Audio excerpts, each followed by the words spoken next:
کہتے ہیں کہ جی یہ پاکستانی سسٹم طاغوتی سسٹم ہے. پاکستان کی فوج کو آپ کہتے ہیں کہ آپ جو ہے نا ہماری فوج ہے، پاکستان کا آئین ہمارا آئین ہے، یہ طاغوتیت نہیں ہے. لیکن انتخابات کے اندر آ کے ووٹ ڈالنا یہ طاغوتیت ہے.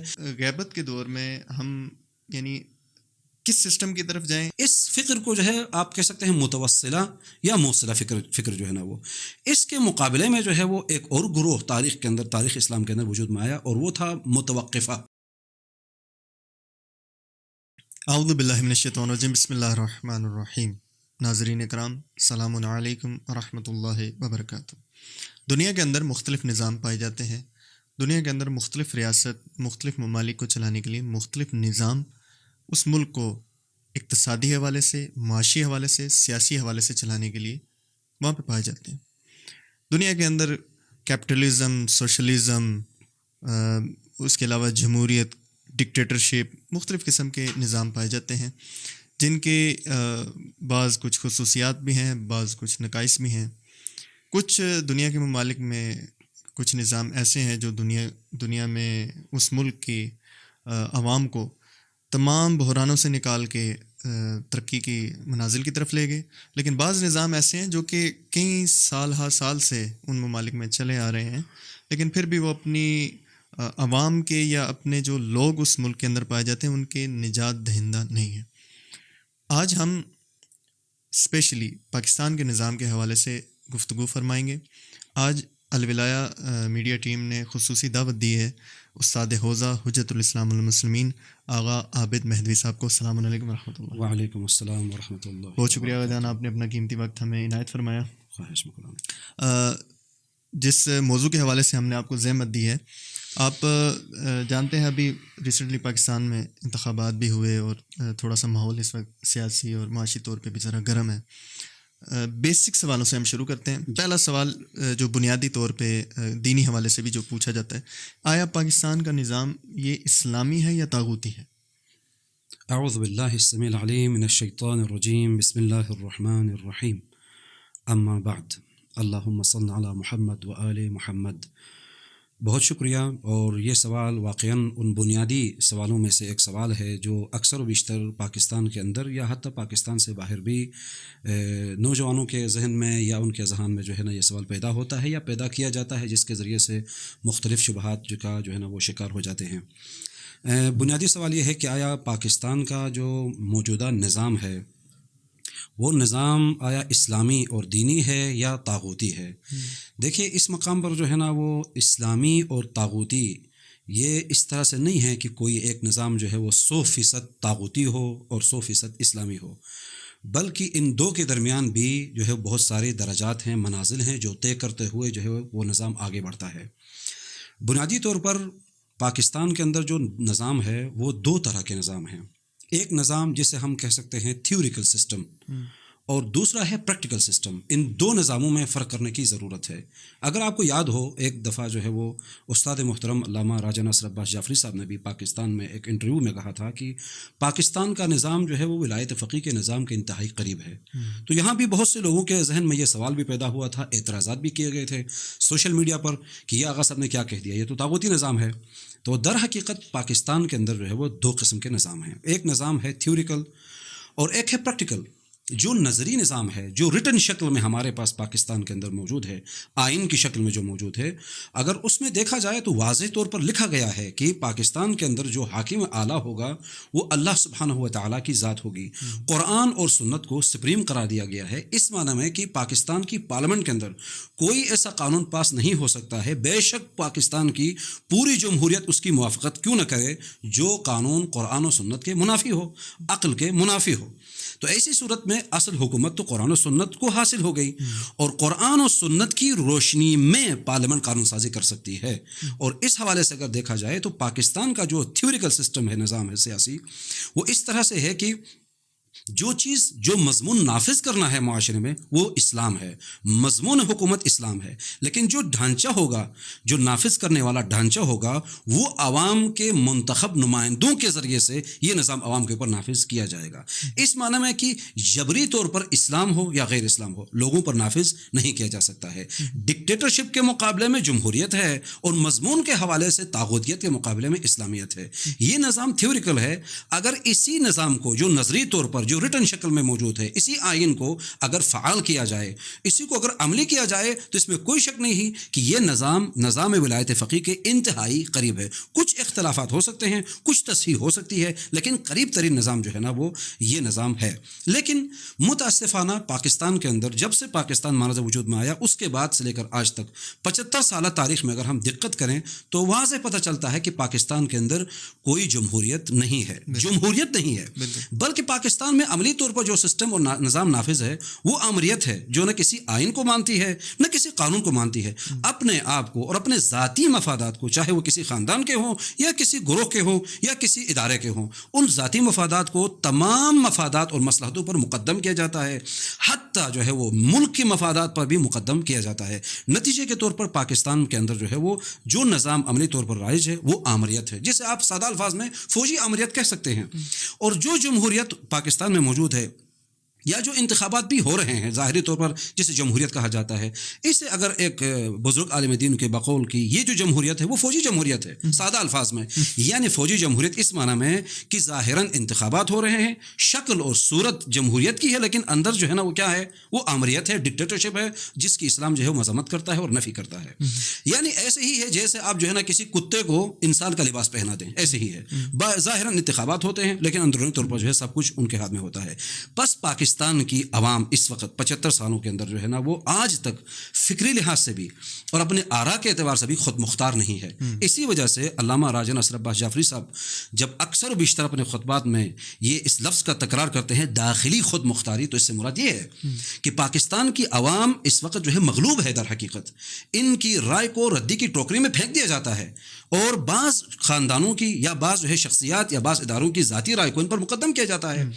اب پہلے مرحلے میں ہم نے پاکستان کے اندر جو ہے وہ جو عوام ہے ان کو اس فوجی آمریت سے یا دیگر آمریت ڈکٹیٹرشپ سے یا کچھ خاندانوں سے آزاد کروانا ہے۔ پہلے مرحلے میں آمریت سے ہمارا سفر ہے جمہوریت کی طرف۔ جب جمہوریت حقیقی معنی میں پاکستان میں نافذ ہوگی، اس کے بعد ہماری اگلی منزل ہوگی اسلامیت۔ تو اسی طریقے سے جو ہے وہ یہ سفر جاری رہے گا، اور انشاءاللہ تعالی مستقبل میں جو ہے وہ یہ نظام پاکستان کے اندر اسلامی جمہوریت جو ہے وہ نافذ ہوگا۔ لیکن آیا پاکستان کا نظام جو ہے وہ جمہوری ہے یا پاکستان کا جو نظام ہے وہ دینی ہے یا طاغوتی ہے؟ مطلقاً آپ نہیں کہہ سکتے کہ طاغوتی ہے، مطلقاً آپ نہیں کہہ سکتے کہ یہ جو ہے دینی ہے، بلکہ دو قسم کے نظام ہیں۔ ایک نظام جو تھیوریکل ہے وہ اسلامی نظام اور ولایت فقیہ کے انتہائی قریب ہے، اور جو دوسرا جو پریکٹیکل ہے وہ نظام جو ہے طاغوتی ہے، اس میں کوئی شک نہیں ہے، اور اس نظام کے خلاف ہم جنگ لڑ رہے ہیں، اور اسی جنگ کو حقیقی آزادی کا نام دیا گیا ہے یا نام دیا جاتا ہے۔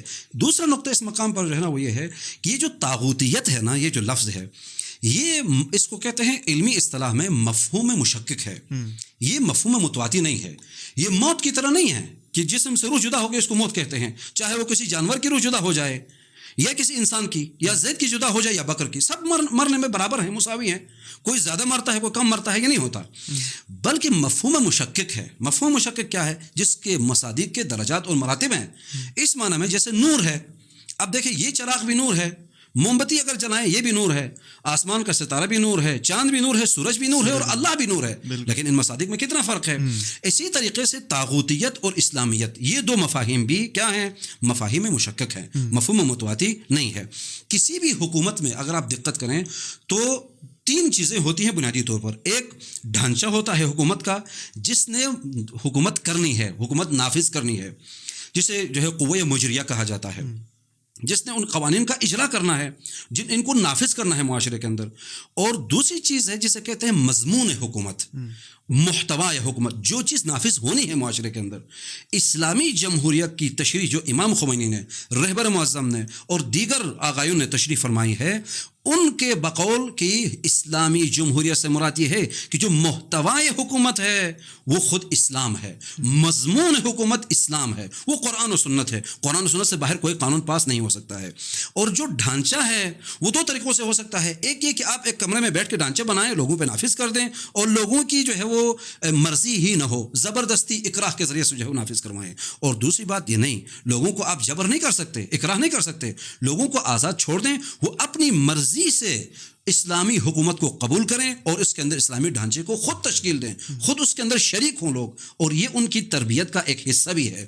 اسی وجہ سے قرآن مجید نے اکثر و بیشتر جگہوں پر ارشاد فرمایا ہے کہ لا اکراہ فی الدین، دین میں جبر نہیں ہے، نہ اللہ کی حکومت میں جبر ہے، نہ اللہ کے رسول کی حکومت میں جبر ہے، نہ امام معصوم کی حکومت میں جبر ہے، اور نہ ولی فقیہ کی حکومت میں جبر ہے۔ جبر ہو ہی نہیں سکتا، شرعاً حرام ہے، اس معنی میں کہ اگر کوئی فقیہ بھی اس عصر غیبت کے اندر کوئی جتھا لے کر آ جائے اور زبردستی حکومت قائم کرنے کی کوشش کرو لوگوں کی مرضی کے خلاف، تو یہ حکومت اسلامی نہیں ہوگی بلکہ غیر اسلامی ہوگی۔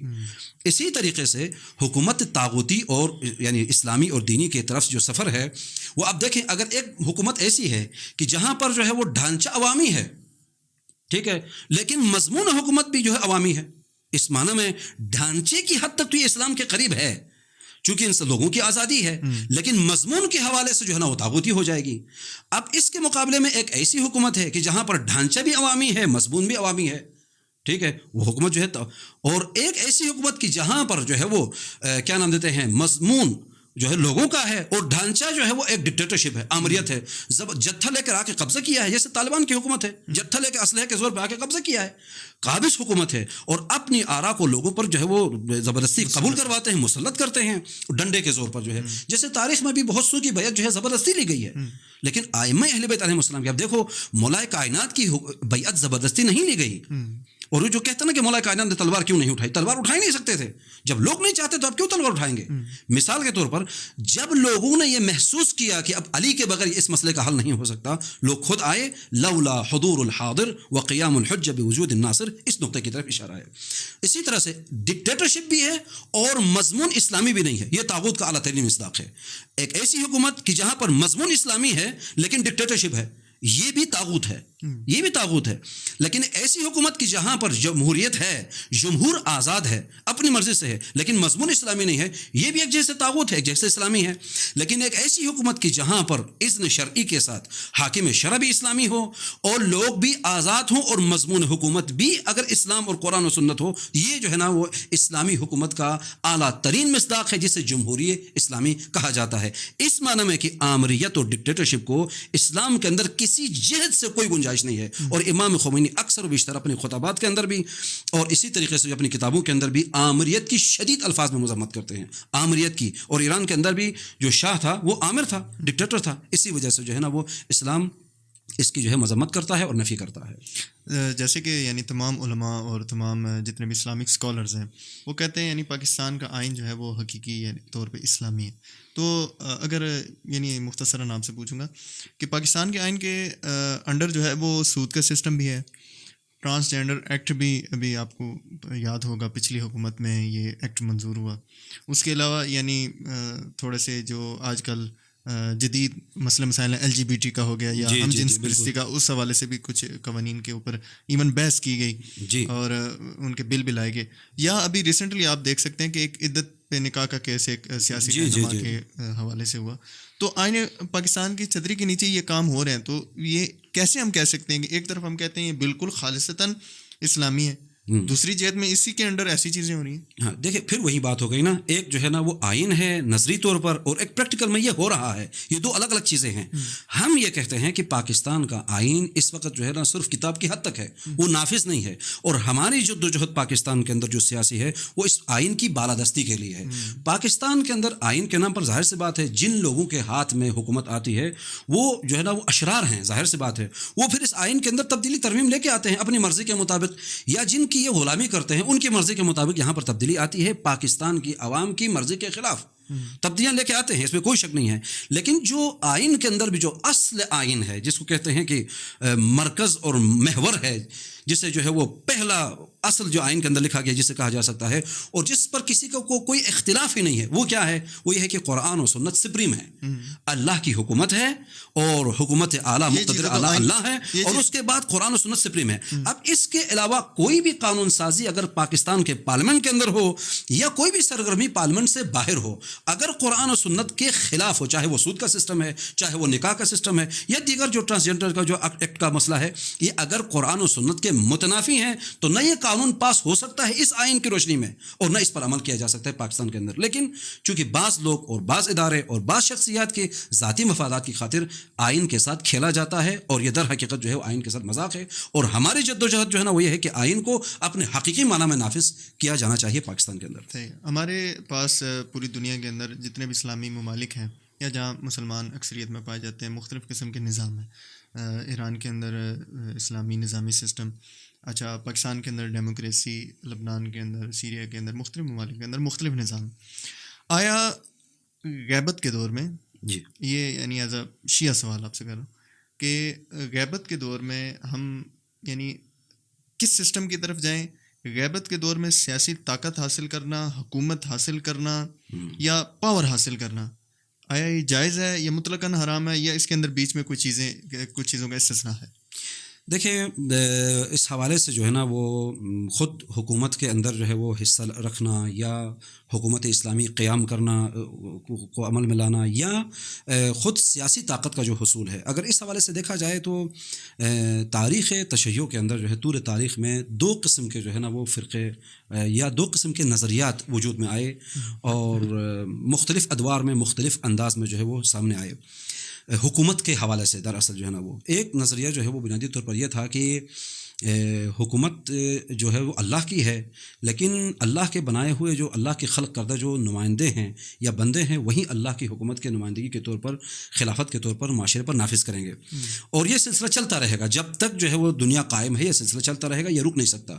اس فکر کو جو ہے آپ کہہ سکتے ہیں متوسلہ یا موصلہ فکر جو ہے نا وہ، اس کے مقابلے میں جو ہے وہ ایک اور گروہ تاریخ کے اندر، تاریخ اسلام کے اندر وجود میں آیا، اور وہ تھا متوقفہ فرقے کی فکر یہ ہے کہ انسان کی حکومت جو ہے وہ اللہ کی حکومت کے مقابلے میں ہے۔ اور پہلا فرقہ جو یہ فکر لے کر وجود میں آیا وہ مولا علی کے زمانے میں تھا، جنہیں خوارج کہا جاتا ہے۔ خوارج کی فکر یہ تھی کہ ان الحکم الا للہ، نعرہ بہت پیارا تھا، شعار بہت اچھا تھا، قرآن کی آیت تھی، اور اسی کا ظاہر لیا گیا کہ حکومت اللہ کی ہوگی۔ اب دوسرا سوال یہ ہے کہ آیا علی اور معاویہ اللہ ہیں؟ نہیں، اس کا مطلب یہی ان کی حکومت ہی طاغوت ہے۔ جب طاغوت ہے تو دونوں کی حکومت کفر ہے اور واجب القتل ہے، اور سادہ سا فتویٰ سامنے آ گیا، اور اس کے بعد جو کچھ ہوا تاریخ کے اندر جو ہے موجود ہے۔ اور مولا کائنات نے ان کے اوپر تنقید کرتے ہوئے کیا ارشاد فرمایا؟ کلمۃ الحق یراد بها الباطل، اور اکثر و بیشتر یہی ہوتا ہے۔ پھر دیکھیے عصر غیبت میں آنے کے بعد، غیبت کبریٰ میں آ کر جو ہے وہ ہمارے جو فقہات ہیں انہوں نے جو ہے وہ یہی سمجھا کہ حکومت جو ہے وہ معصوم کا حق ہے، معصوم کے ساتھ خاص ہے، غیر معصوم حکومت نہیں کر سکتا۔ نتیجے کے طور پر کیا ہے؟ نتیجے کے طور پر جو ہے نا آپ حکومت کر ہی نہیں سکتے۔ جو بھی حکومت کرے گا، چاہے وہ فقیہ ہو یا غیر فقیہ ہو، غیر معصوم کی حکومت طاغوت کی حکومت ہوگی، لہٰذا متوقفہ ہو گئے۔ لیکن یہ فکر جو ہے تطور حاصل کرتے کرتے کرتے کرتے اجتہاد کے اندر ایک ایسا مرحلہ تاریخ اسلام کے اندر آیا کہ جہاں پر امام خمینی جو ہے وہ سامنے آئے، اور انہوں نے جو ہے وہ کہا کہ نہیں، یہ متوقفہ فکر انتہائی خطرناک ہے، اس سے اسلام کو بہت زیادہ نقصان ہوا ہے۔ نتیجے کے طور پر جو ہے وہ یہ حکومت کا دروازہ بند نہیں کیا جا سکتا۔ جہاں اذن شرعی جو ہے فقیہ کے لیے دیگر امور میں حاصل ہے، وہاں فقیہ کے لیے حکومت کا اذن بھی حاصل ہے، تو ہمیں جو ہے حکومت قائم کرنی چاہیے۔ لیکن حکومت کیسے قائم کریں؟ اس کی دو صورتیں ہو سکتی ہیں۔ ایک صورت یہ ہے کہ آپ براہ راست جو ہے وہ کسی کی پارٹی میں چلے جائیں۔ مثال کے طور پر پاکستان کے اندر بھی اس وقت جو ہے کئی ایسی سیکولر پارٹیاں ہیں، ہم خود ان پارٹیوں کا حصہ بن جائیں۔ اگرچہ ضرورت کے وقت یہ کام بھی جائز ہے، مشکل نہیں ہے، تاریخ کے اندر یہ ہوتا رہا ہے، ہمارے علماء کی سیرت میں یہ ملتا ہے، ائمہ اہل بیت علیہ السلام کے اصحاب نے یہ کام کیا ہے، بلکہ بعض انبیاء نے یہ کام کیا ہے۔ حضرت یوسف علیہ السلام بادشاہ جو کہ ڈکٹیٹرشپ تھا، اس کی جو ہے وہ حکومت میں وزارت قبول کی، اور اسی طریقے سے جو علی بن یقطین ہے یا دیگر جو حضرت سلمان فارسی کے بارے میں بھی کہا جاتا ہے کہ انہیں خلیفہ دور کے زمانے میں، خلیفہ ثانی کے زمانے میں جو ہے وہ رئی کی حکومت جو ہے قبول کی، اور دیگر جو ہے حضرت عمار یاسر کے بارے میں کہا جاتا ہے، اور دیگر ائمہ اہل بیت علیہ السلام نے بھی یہ جو طریقہ ہے وہ اپنایا ہے۔ لیکن عصر جدید کے اندر کہ جہاں جمہور آزاد ہے، اس سے بہتر سسٹم آ سکتا ہے وہاں پر جیسے پاکستان میں ہے. آپ آزاد ہیں، آپ خود بھی اپنی سیاسی پارٹی بنا کر مستقل تشخص کے ساتھ آپ میدان میں جا سکتے ہیں. تو ایسی صورت میں ہمیں کسی پارٹی کے اندر اس امامے کے ساتھ جو ہے وہ کسی سیکولر پارٹی کا حصہ، میری اپنی ذاتی رائے یہ ہے کہ نہیں بننا چاہیے، بلکہ اپنے مستقل تشخص کے ساتھ، جیسے کہ علامہ راجہ ناصر عباس جعفری صاحب ہوں یا خود آغا ساجد النقوی صاحب ہوں، اپنے مکمل تشخص کے ساتھ. اب آپ کا تشخص مکمل ہے، آپ کی ایک سیاسی مذہبی جماعت ہے اور ایک سیاسی جدوجہد ہے، آپ کا اپنا مکمل تشخص ہے، آپ کے اپنے اہداف ہیں. ان اہداف کو، مشترکات کو دیکھتے ہوئے آپ کسی کے ساتھ بھی معاہدہ کر سکتے ہیں. معاہدہ کرنا الگ ہے، کسی کی پارٹی میں جا کر ان کے اہداف کے لیے کام کرنا الگ ہے. اور اکثر و بیشتر پاکستان کے اندر جو ہمارے جو نوجوان ہیں وہ ان دو مسئلوں میں فرق نہیں کر پا رہے. اور شہید عارف حسین الحسینی نے بھی ان کا بھی میں کل پرسوں ایک مقولہ قول پڑھ رہا تھا ان کی کتاب کے اندر. وہ ارشاد فرماتے ہیں کہ پاکستان کے اندر ہم سیاسی جدوجہد کے مخالف نہیں ہیں، لیکن یہ نہیں ہو سکتا ہے کہ ہم مثلا جو ہے اس امامے کے ساتھ پیپلز پارٹی کا حصہ بن جائیں، اس امامے کے ساتھ میں نون لیگ کا حصہ بن جاؤں اور ان سیکولر پارٹیوں کے اہداف کے لیے میں کوشش کرنا شروع کروں. یہ نہیں ہو سکتا ہے، بلکہ ہم جو ہے مستقل تشخص کے ساتھ انتخابات میں جائیں گے اور کہیں پر بھی کسی بھی پارٹی کے ساتھ ہمارا معاہدہ ہو سکتا ہے، قرارداد ہو سکتی ہے. جس طریقے سے ایران اپنے مکمل تشخص کے ساتھ روس کے ساتھ معاہدہ کرتا ہے، اپنے مکمل تشخص کے ساتھ جو ہے چائنا کے ساتھ معاہدہ کرتا ہے. کیا چائنا کا نظام اسلامی ہے؟ اسی طریقے سے پاکستان کے اندر جہاں ہمارا جو ہے وہ اتحاد اور ہمارا جو ہے وہ قرارداد، ہماری جو صلح اور ہمارا معاہدہ عمران خان کے ساتھ ہوا ہے، وہاں ہمارا کسی اور کے ساتھ بھی ہو سکتا ہے. اور ضروری نہیں ہے کہ اگر آج ہم عمران خان کے ساتھ معاہدہ کر رہے ہیں، جیسے رسول خدا نے یہودیوں کے ساتھ معاہدہ کیا لیکن تشخص مستقل تشخص لے کر ان میں ضم نہیں کیا اپنے سسٹم کو. اسی طریقے سے میں سمجھتا ہوں کہ علامہ راجہ ناصر عباس جعفری استاد محترم نے جو راستہ اپنایا ہے یہ بالکل وہی راستہ ہے جو شہید عارف حسین الحسینی بیان فرمایا کرتے تھے، اور یہ واقعاً اسلام اور دین کے عین مطابق ہے. اپنے مکمل تشخص کے ساتھ کسی کے ساتھ معاہدہ کریں اور جو اہداف رکھے معاہدے کے، وہ اہداف انسانی اہداف ہوں، وہ اہداف دینی اہداف ہوں، وہ انسانی اقدار ہوں، وہ وطنی اہداف ہوں، ان کو مد نظر رکھتے ہوئے آپ ان کے ساتھ جو ہے معاہدہ کر سکتے ہیں، ان کے لیے قربانی بھی دے سکتے ہیں، ان کی حمایت بھی کر سکتے ہیں، ان کا دفاع بھی کر سکتے ہیں اور آگے بڑھ سکتے ہیں. لیکن یہ ضروری نہیں ہے کہ اگر آج اتحاد ہوا ہے تو ہمارا یہ اتحاد ہمیشہ باقی رہے گا. اور یہ بھی ضروری نہیں ہے اگر کل میں نے مثال کے طور پر، اکثر و بیشتر یہ بھی کہا جاتا ہے کہ کل تک جو ہے نا وہ راجہ ناصر عباس جعفری صاحب جو ہے وہ عمران خان کی مذمت کیا کرتے تھے بعض اپنی جو ہے گفتگو کے اندر، لیکن آج آ کے جو ہے خود انہیں کے ساتھ ہی معاہدہ کر رہے ہیں اور ان کے ساتھ ضم ہو رہے ہیں. ان کے ساتھ ضم نہیں ہو رہے، معاہدہ ہے، معاہدہ ہے. آج اگر عمران خان ہمارے ساتھ کھڑا ہے، ہم عمران خان کے ساتھ کھڑے نہیں ہیں، عمران خان ہمارے ساتھ کھڑا ہے. جو ہمارے اہداف مجلس وحدت مسلمین کے 2009 میں لکھے گئے تھے انہی اہداف پر ہم کھڑے ہیں. عمران خان گھوم کے وہیں پہ آیا ہے، جب وہاں آئے گا تو ہم ان کی حمایت کریں گے. لیکن جس وقت وہ عمران خان ان اہداف سے ہٹ جائے گا ہم اس کے مقابلے میں کھڑے ہیں، جیسے ماضی میں بھی ہوتا رہا ہے. جیسے کوئٹہ میں جو ہمارے شہداء ہوئے اس مسئلے میں ہم نے دیکھا کہ اہداف سے ہٹ رہا ہے، ہم اس کے مقابلے میں کھڑے ہو گئے. لیکن سیاست دینی اہداف کی سیاست ہونی چاہیے، اقدار کی سیاست ہونی چاہیے، اور اس طریقے کے ساتھ کہ اپنے مکمل تشخص کے ساتھ ہو. عین دین ہے اور عین اسلام ہے، مخالف اسلام کبھی بھی نہیں ہے. من حیث القوم شیعان پاکستان جو ہے ان کو اس، کیونکہ یہ جو سیاست ہے پاکستان کی پولیٹکس ہے، اسے یعنی لوگ عام فہم جو ہمارے، آپ سمجھ لیں کہ 90% یا 95% جو ہماری عوام ہے وہ یہ سمجھتے ہیں کہ ایک غلاظت ہے، گند ہے. یہاں پہ ہمیں یعنی امامے کے ساتھ یا لباس امام کے ساتھ یا ہمیں آئمہ کے ریپریزنٹیٹیو ہوتے ہوئے ہمیں اس گند میں داخل نہیں ہونا چاہیے. جی تو من حیث القوم شیعان پاکستان کو آیا اس سیاسی جو یہ پورا سٹرکچر ہے اس میں کیسے وارد ہونا چاہیے، کیسے پاور حاصل کرنی چاہیے اور کیسے تمام کام سر انجام دینا چاہیے؟ بہت اچھا سوال ہے. دیکھیں اصل میں در حقیقت یہ فکر بھی جو ہے جو میں نے بیان کی ہے متوقفہ، سیاست کے اندر جو متوقفہ فکر ہے اسی کی تطبیق ہے، چاہے وہ خوارج کے زمانے میں ہو یا جو ہے وہ عصر غیبت کبریٰ میں ہو یا موجودہ دور میں. مثال کے طور پر ہمارے جو نجفی علماء تھے اکثر و بیشتر ان کی فکر ہوتی تھی یہ جو سیاست ہے یہ گند ہے اور یہ ہماری عدالت اور تقویٰ کے خلاف ہے، لہٰذا ہم اس سے دور ہوتے ہیں. توقف ہے سیاست کے اندر، سیاسی طاقت کے حصول سے توقف ہے. اور یا مثال کے طور پر عصر حاضر کے اندر بعض لوگوں کا یہ جو ہے دعویٰ ہے کہ چونکہ پاکستان کے اندر جو ہے نا وہ سیاسی نظام جو ہے وہ انتہائی خراب ہے، گندا ہے، تو لہٰذا ہمیں انتظار کرنا چاہیے کہ پاکستان کے اندر کوئی بہت بڑا انقلاب آئے، ولایت فقیہ نافذ ہو پاکستان کے اندر، بے شک وہ 200 سال میں ہو، 300 سال میں ہو، 400 سال میں، وہی متوقفہ ہے، فکر وہی ہے جو خوارج کی ہے، لیکن مختلف ادوار کے اندر جو ہے ان کا نعرہ بھی بہت پیارا ہوتا ہے۔ خوارج نے دیکھے کیا کہا، ان الحکم الا للہ، اب دیکھیں نا اصل غیبت میں علماء نے کیا کہا، حکومت امام کا حق ہے کہ غیر معصوم حکومت نہیں کر سکتا ہے، شعار کتنا خوبصورت ہے۔ اور اس کے بعد جو ہے نجفی سوچ نے کیا کہا کہ حکومت جو ہے عدالت اور تقوی کے خلاف ہے، کتنا اچھا نعرہ ہے، وہ کر کے 5 سال میں انقلاب آ رہا ہے جی۔ اور اب دیکھو یہی فکر جو ہے نا وہ اگر پاکستان کے اندر لے کے آئے، کہیں نہیں ہمیں ولایت فقیہ کا انتظار کرنا چاہیے جب تک، تو پھر آپ ولایت فقیہ کا کیوں انتظار کرتے ہیں؟ آپ امام زمانہ کے ظہور کا انتظار کریں نا، ممکن ہے امام زمانہ کا ظہور بھی کل پرسوں ہو جائے، پھر بحث تو یہ ہے آپ ولایت فقیہ کا انتظار کیوں کرتے ہیں پاکستان کے اندر؟ آپ امام زمانہ کے ظہور کا انتظار کریں، پھر آپ میں اور وہی اول تشیع کی جو فکر ہے اس میں کوئی فرق نہیں ہوگا، نتیجہ ایک ہی ہے، نتیجہ ایک ہی ہے۔ پاکستان کا نظام بھی غلط ہے، اس میں کوئی شک نہیں ہے، مسائل ہیں، مشکلات ہیں۔ ایک مرتبہ یہ ہے کہ آپ ان مشکلات کو دیکھتے ہوئے آنکھیں بند کر کے پیچھے ہٹ جائیں، اور دوسری مرتبہ یہ ہے کہ نہیں میں اس کو ٹھیک کروں گا اور اس گند کو میں روکوں گا۔ جب تک آپ اس میں نہیں جائیں گے نا، جیسے مثلا بعض اوقات جو ہے وہ کہیں پہ گندگی پھنسی ہوئی ہو، بندے کو گندگی صاف کرنے کے لیے اس کے اندر جانا بھی پڑتا ہے۔ اب دیکھو اگر بعض کہتے ہیں کہ نہیں اس میں آپ جاؤ گے تو خراب ہو جاؤ گے، ڈوب جاؤ گے، مسائل ہو جائیں گے، یہ ہو جائیں گے، وہ ہو جائے گا، وہ درست ہے۔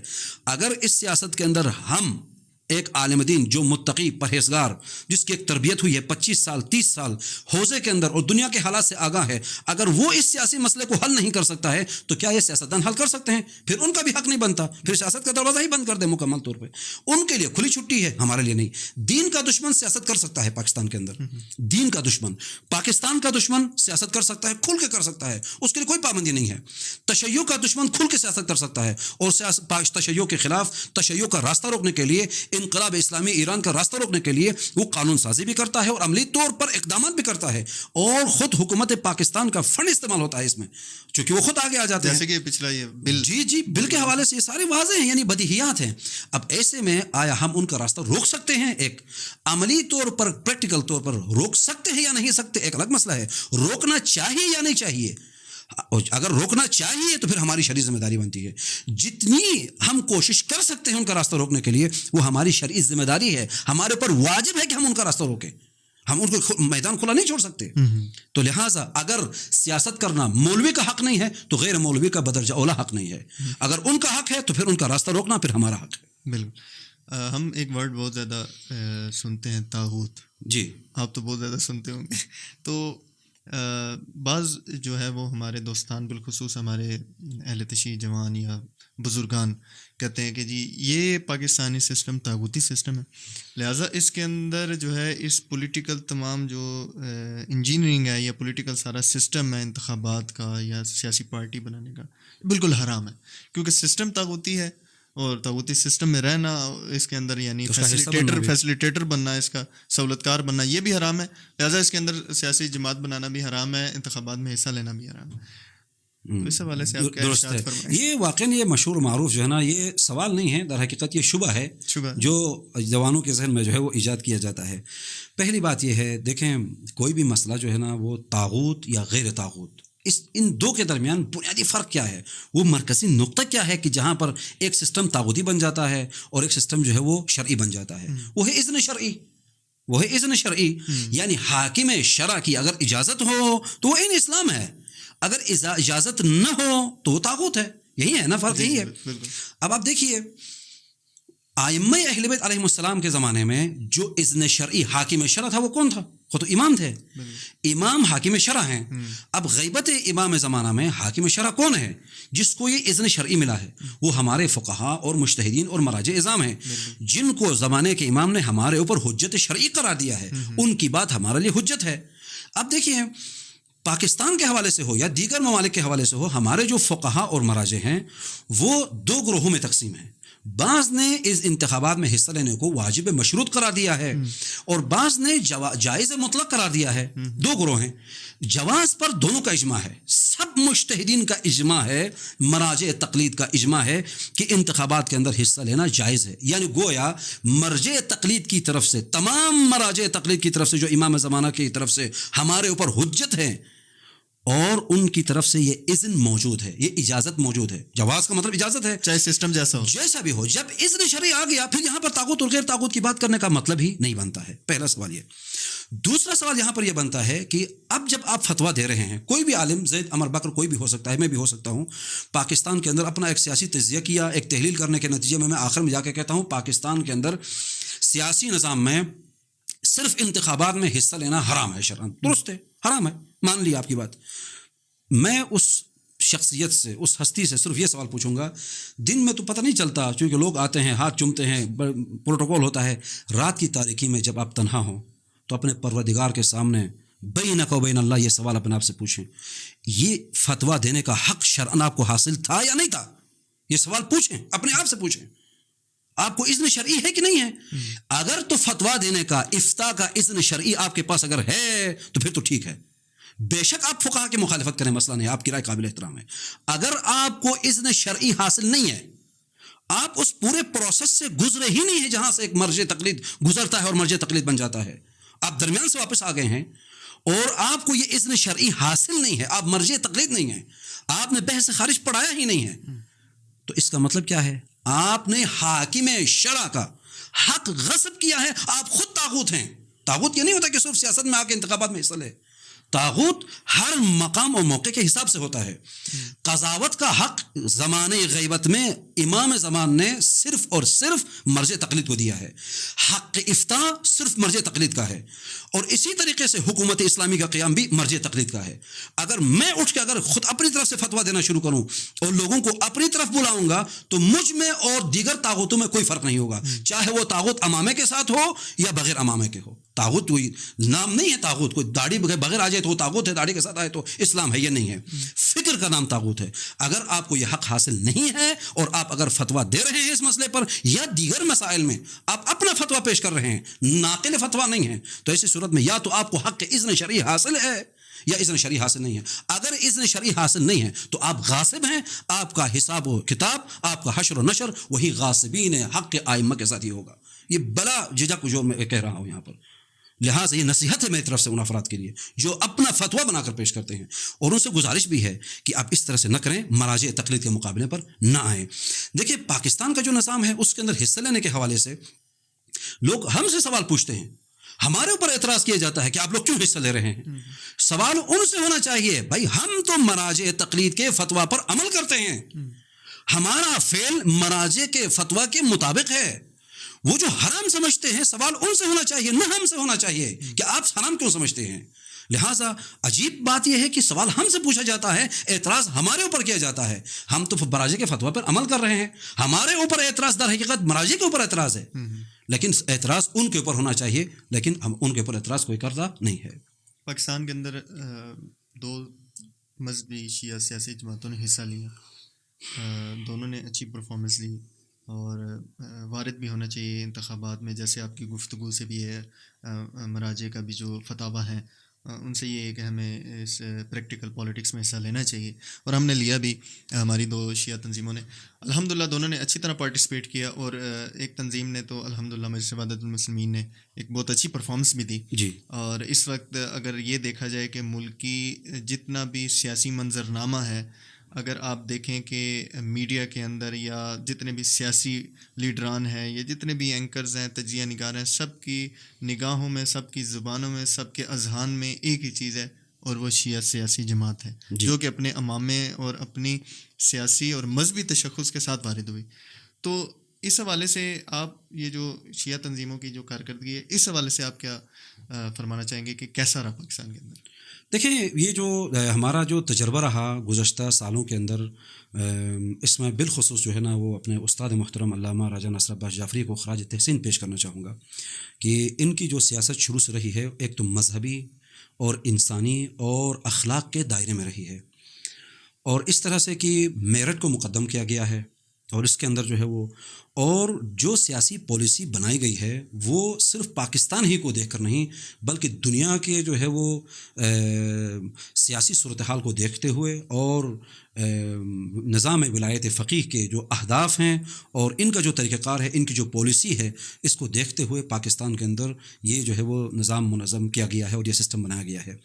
اور اس میں آپ دیکھیں ہمارا بنیادی ہدف جو تھا اس مجلس وحدت کا یا دیگر جو اسلامی جو تنظیمیں ہیں ان کا، وہ یہ تھا کہ پاکستان کے جو دشمن ہیں ان کا راستہ روکا جائے، ان کو یعنی حکومت میں ان کو سیاسی طاقت تک نہ پہنچنے دیا جائے، یا اسلام کے جو دشمن ہیں جو سیکولر طبقہ ہے، پاکستان کے جو دشمن ہیں جو غدار ہیں، یا پاکستانی عوام کے جو دشمن ہیں جو سرمایہ دار ہیں، یا تشیع کے جو دشمن ہیں، ان دشمنوں کا راستہ روکا جائے۔ اور کسی حد تک جو ہے یہ راستہ روکا گیا ہے۔ پاکستان کا سرمایہ دارانہ جو نظام ہے وہ بھی چیخیں مار رہا ہے، اور پاکستان کی آمریت بھی آج چیخیں مار رہی ہے، اور اسلام دشمن عناصر بھی چیخیں مار رہے ہیں، اور تشیع کے دشمن بھی جو ہے چیخیں مار رہے ہیں۔ لیکن یہاں پر بہرحال جو دو سیاسی پارٹیاں جنہوں نے حصہ لیا ان میں سے بہرحال دونوں کی کارکردگی اچھی رہی ہے، لیکن بہتر جو سسٹم چل رہا ہے وہ میرے نظر میں مجلس وحدت مسلمین کا رہا ہے، چونکہ انہوں نے کسی سیاسی پارٹی کے ساتھ بلا شرط الحاق نہیں کیا بلکہ معاہدہ کیا ہے، اور اس معاہدے میں ان کو اپنے اہداف کی طرف لے کر آئے ہیں، اور ان اہداف میں بھی ان کے اہداف پر معاہدہ نہیں کیا، اپنے اہداف پر معاہدہ کیا ہے۔ وہ سارے کے سارے اہداف جو وہاں پر پیش کیے گئے ہیں وہ مجلس وحدت کے اپنے اہداف تھے، ان کو اپنی طرف بلایا گیا ہے۔ تو اسی اور یہ بھی ایک جو ہے وہ عملی تبلیغ ہے۔ انسان کے اندر تبدیلی بھی آ سکتی ہے، ایسے نہیں ہے کہ بندہ جو ہے کل اگر فاسق تھا تو آج بھی فاسق رہے، اگر آج فاسق ہے تو کل بھی فاسق رہے، یہ نہیں۔ اور ماضی میں فلاں بندہ یہ تھا، فلاں بندہ یہ تھا، بھائی یہ چھوڑو، ماضی میں تھا نا، اب کیا ہے؟ یہ کس کو کیا پتا ہے اس کے دل کے اندر کیا ہے؟ ممکن ابھی عین مومن بن گیا ہو، ممکن ابھی شیعہ بن گیا ہو، کسی کو کیا پتا، لمحے کی تو بات ہے۔ تاریخ میں بہت ساری مثالیں جی، تاریخ اس میں بہت ساری مثالیں جو ہمیں ملتی ہیں۔ تو لہٰذا اس وجہ سے جو ہے نا وہ پاکستان کے اندر ان سیاسی جماعتوں کا، البتہ ان کے درمیان جو ہے وہ ایک ضابطۂ اخلاق طے ہونا چاہیے، سیاسی جو مذہبی جماعتیں ہیں، اور آپس میں اتحاد و اتفاق کے ساتھ اگر میدان میں اتریں گے اور پہلے سے تنسیق ہو، ہم آہنگی ہو، اور اس کے بعد اگر میدان میں اتریں گے تو مزید جو ہے وہ بہتری آ سکتی ہے، اور ہم اس کی مذمت نہیں کرتے، بلکہ میں سمجھتا ہوں کہ تحریک ہو یا MWM ہو، یہ جماعتیں جو ہے نا وہ ایک ایسے جو ہے وہ باغ کے پھول کی مانند ہیں جن میں سے ہر پھول کا اپنا ایک جو ہے وہ خوشبو ہے۔ تو میں اس کو جو ہے وہ اس سلبی نگاہ سے نہیں دیکھتا، بلکہ اور بھی جماعتیں اگر وجود میں آ سکتی ہیں، اگر وہ اپنے جیسے کوشش کر سکتی ہیں تو کریں، لیکن ٹکراؤ نہ ہو، ہم آہنگی کے ساتھ جو ہے تقسیم کار ہو، اس کے مطابق آگے بڑھیں، کوئی مشکل جو ہے وہ نہیں ہے۔ آخری سوال آپ سے، جیسے کہ پنجاب اسمبلی میں ایک بل پیش ہوا جو کہ ایک ایسی جماعت نے پیش کیا جو کہ تکفیری بھی ہے، اور یعنی آپ انہیں اینٹی اسٹیٹ بھی کہہ سکتے ہیں، کیونکہ اسٹیٹ کے ریاست کے اندر جتنے بھی افراد ہیں وہ ریاست کا حصہ ہوتے ہیں۔ اگر آپ ان کے خلاف تکفیر کریں اور ان کے خلاف آپ گن اٹھا لیں اور ان کی قتل و غارت گری کو جائز سمجھیں، اور اپنے اجتماعات میں اگر آپ انہیں کافر تکیں، تو آپ حقیقتاً اینٹی اسٹیٹ ہیں، آپ ایک اسٹیٹ اندر رہنے والے بہت بڑی اکثریت کی آپ جو ہے وہ مخالفت کر رہے ہیں۔ تو انہوں نے ایک ڈرافٹ لایا پنجاب اسمبلی میں، وہ پاس ہوا، پھر MWM اور باقی شیعہ جتنی بھی تنظیمیں ہیں، اہل سنت ہمارے برادران نے بہت اچھا رول پلے کیا، وہ رکا۔ پھر اسی طرح جیسے یہ 16 مہینے کی آخری جو حکومت تھی PDM کی، اس میں بھی ایک اس طرح کا بل آیا، جی، تو یہ بل بھی اسی سوچ اور اسی تنظیم اور انہی عناصر نے یہ لے کے آئے، اور وہ صدر مملکت جناب عارف علوی صاحب نے روکا، اور ابھی وہ پینڈنگ ہے، دوبارہ نئی آنے والی اسمبلی میں وہ پیش کیا جائے گا دوبارہ۔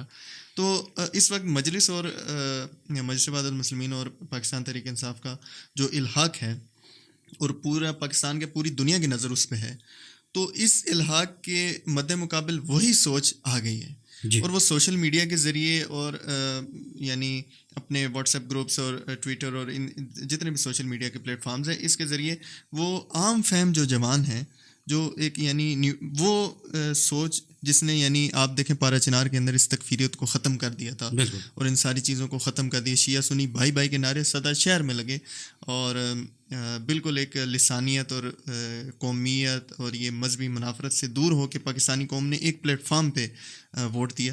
یہ لوگ جو ہے دوبارہ آ گئے ہیں سامنے۔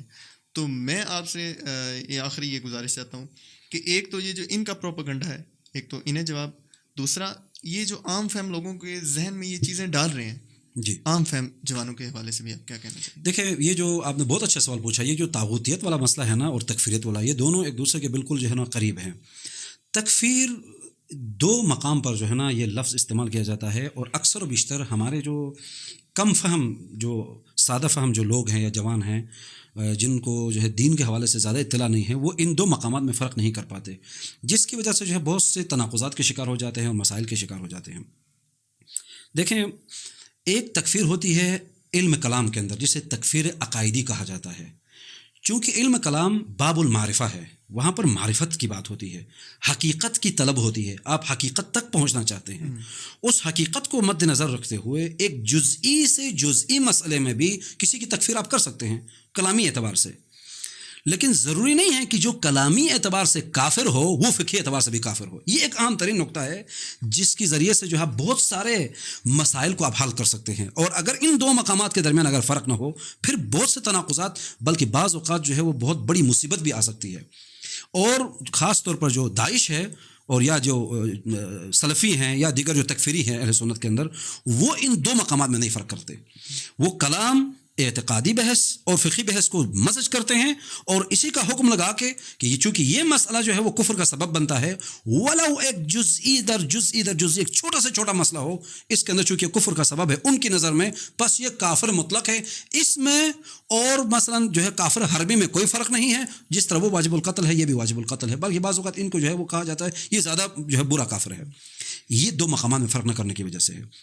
اب دیکھیں، فکری اعتبار سے، عقائدی اعتبار سے جو اللہ کا انکار کرے یا اللہ کے رسول کا یا دین کے کسی مسلمان میں سے کسی مسلمہ کا انکار کرے تو وہ کافر ہے، یہ تو ہے کہ نہیں ہے؟ اب اگر اس جیسے آ جائیں یہ تو ہو گیا عقائدی کافر، لیکن جب فقہ میں ہم آتے ہیں نا، فقہ میں تفصیل ہے۔ ایک کافر کو کتابی کافر اور غیر کتابی کافر میں تقسیم کیا جاتا ہے۔ کتابی کافر کے الگ احکام ہیں، غیر کتابی کافر کے الگ احکام ہیں، اور غیر کتابی کو پھر کافر ضمنی اور غیر ضمنی میں تقسیم کیا جاتا ہے، اور غیر ضمنی کو پھر حربی اور غیر حربی میں تقسیم کیا جاتا ہے۔ اور پھر اس کے اندر پھر آپ دیکھیں اسلام کے اندر جب آپ آتے ہیں تو جو اہل سنت ہیں ہمارے بھائی ہیں، جن کو ہم اپنے بھائی کہتے ہیں، جن کے ساتھ ہم اتحاد کرتے ہیں، اگر آپ علم کلام کی روشنی میں دیکھیں تو وہ کافر ہیں۔ حقیقت میں اگر دیکھا جائے تو کلامی جہت سے وہ کافر ہیں، مرتد ہیں۔ یعنی کس معنی میں؟ اگر فرض کریں امام علی علیہ السلام امامت اگر منصوص من اللہ ہو، نبوت و رسالت و امامت میں کوئی فرق نہ ہو، حقیقت اگر یہی ہو، اور وہ اس جزء دین کا انکار کریں، بل اصل دین کا اگر انکار کریں تو یہ کفر ہے۔ مسلمات دین کا اگر انکار کریں یہی ارتداد ہے، اور کیا ہے؟ لیکن یہ ارتداد اور یہ کفر کیا ہے؟ عقائدی ہے، یعنی فقہی نہیں ہے۔ فقہ مقام پہ آ کے ہم دیکھتے ہیں کہ یہ کتابی کافر ہے، یہ اللہ پر ایمان رکھتا ہے، آسمانی کتابوں پر ایمان رکھتا ہے، وہ اس میں بھی نہیں لکھتا۔ یہ دیکھیں پھر یہ اسلامیت جو ہے ایک مفہوم میں مشکک ہے، پھر وہ تھوڑا سا ہمارے قریب ہو گیا۔ اور ان کے مقابلے میں کافر کتابی کے مقابلے میں اہل سنت اگر ہم دیکھیں تکفیری ہی کیوں نہ ہو، وہ ان کے مقابلے میں زیادہ قریب ہے، چونکہ وہ اللہ پر ایمان رکھتا ہے، آسمانی کتابوں پر ایمان رکھتا ہے، آخرت پر ایمان رکھتا ہے، قرآن پر ایمان، بہت سارے مشترکات ہیں۔ پھر اس کے حساب سے اگر تکفیری سے تھوڑا سا آگے آ جائیں، ہمارا جو اہل سنت بریلوی بھائی ہیں مثلا، اہل تصوف ہیں، وہ ائمہ اہل بیت علیہ السلام سے بھی محبت کرتے ہیں اور ان کی فضیلت کے بھی قائل ہیں، بلکہ بعض تو ان کی افضلیت کے بھی قائل ہیں، وہ پھر ہمارے زیادہ نزدیک ہو گئے، لیکن وہ امامت کو بالتصور شیعی قبول نہیں کرتے۔ اگر تصور شیعی کے مطابق امامت اگر عین دین ہو، جیسے کہ ہماری احادیث اور روایات میں ملتا ہے، جیسے کہ امام علیہ الصلوۃ والسلام نے ارشاد فرمایا کہ الہا ہنا التوحید، توحید امامت پہ آ کے ختم ہوتی ہے، توحید ربوبی، امامت کا انکار توحید کا انکار ہے تو وہ کافر ہے، اور کیا ہے؟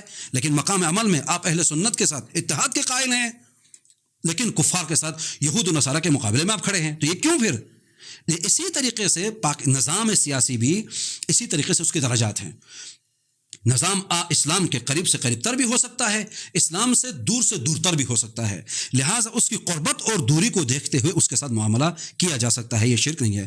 اور اسی طریقے سے آپ دیکھیں سیاسی تکفیر ایک ہوتی ہے جو ہے عقائدی تکفیر، ایک ہے سیاسی تکفیر۔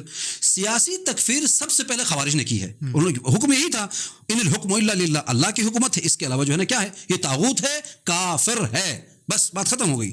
اسی طریقے سے جو ہے نا وہ عصر غیبت کے اندر بھی، اسی طریقے سے اس موجودہ دور کے اندر بھی بہت سے علماء حتیٰ ولایت فقیہ کی حکومت کو بھی طاغوتی حکومت کہتے ہیں، چاہے وہ اس کا اظہار کرے یا نہ کرے، اندر ان کی فکر یہی ہوتی ہے، اور ان کے پاس دلیل بھی ہے۔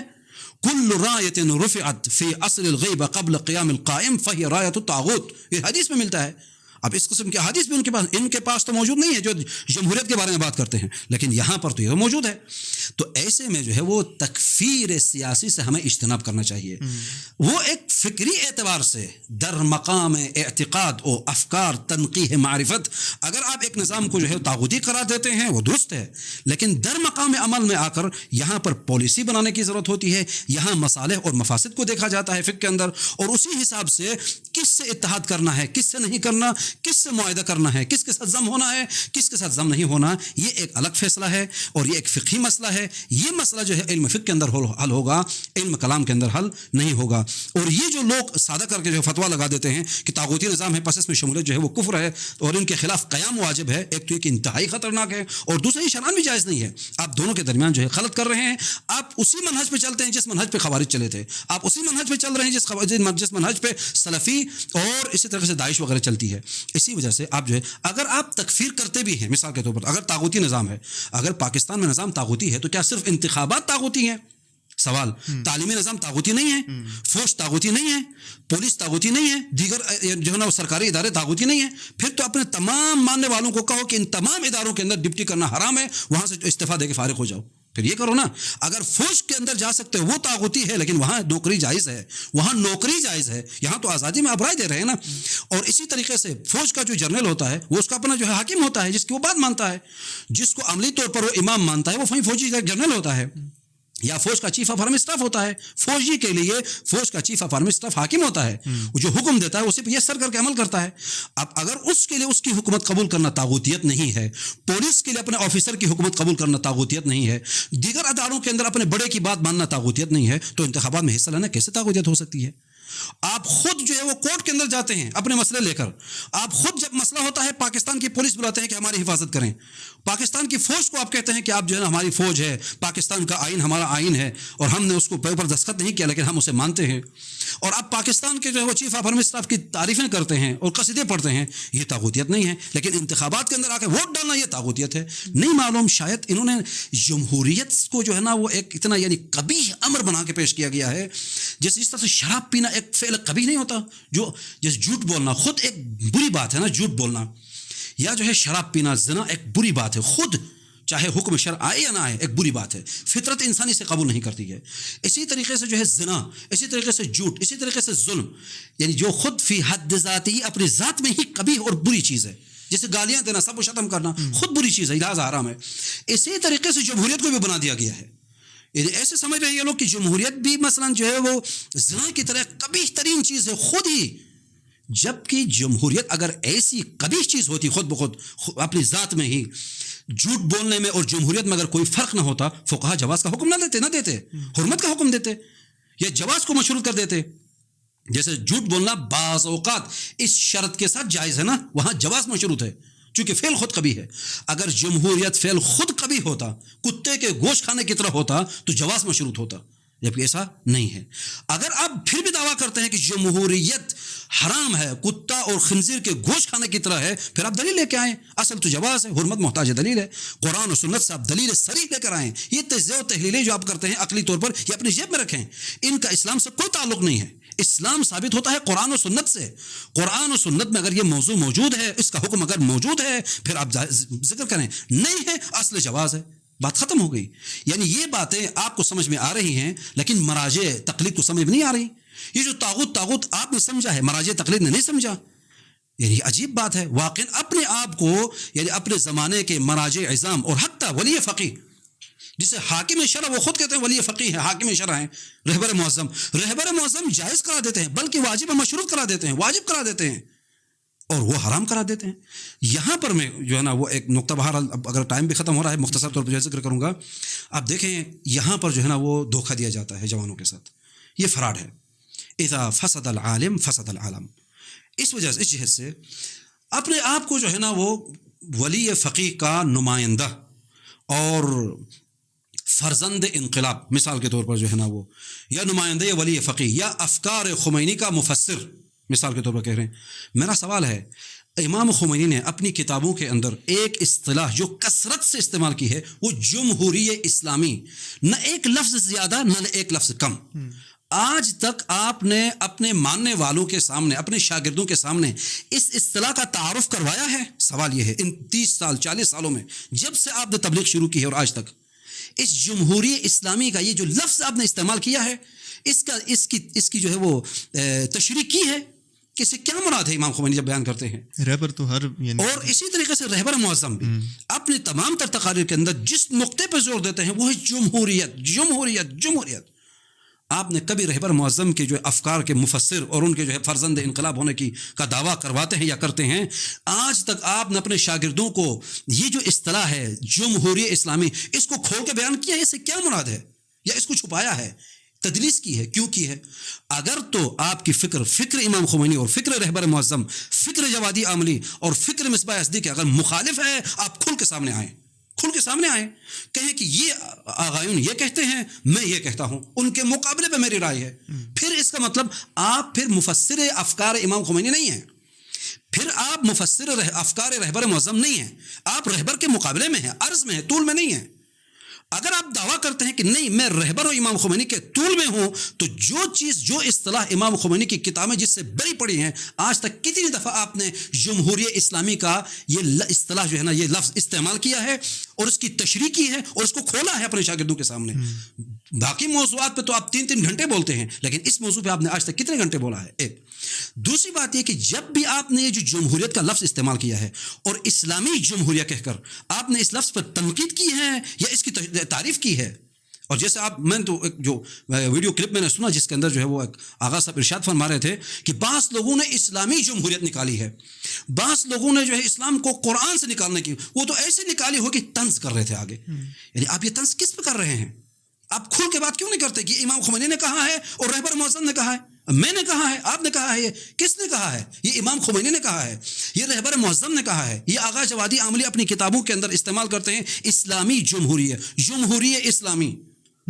آپ بعضوں نے اسلامی جمہوریہ نکالی، وہ بعض کون ہیں؟ آپ بتا دینا کھل کے. کیوں چھپاتے ہیں یہ نام؟